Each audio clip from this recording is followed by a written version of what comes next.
Hey guys, welcome back to Valorant app. For today's video, we are going to show you how to fix blue screen in Valorant. So if you're interested, let's start the tutorial.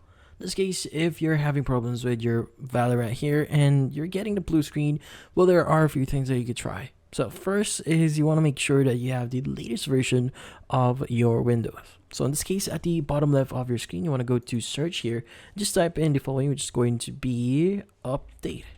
From here, click on the check for updates, and in here just click on the check for updates, and basically once an update is available, just click on update and finish the installation here. Now it should restart your PC, so if it asks you to manually restart it, go ahead and restart your PC, and once you've opened up Valorant again, that should fix the issue itself.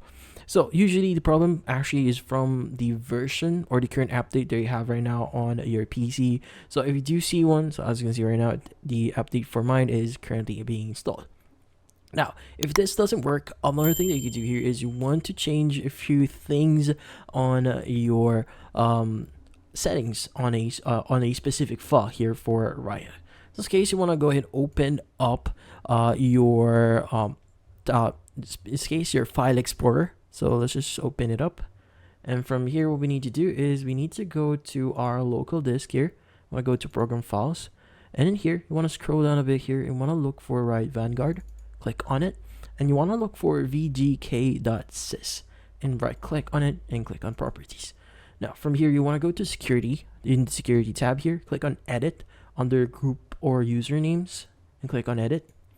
And from here, what we need to do is you want to make sure that you allow all the permissions here.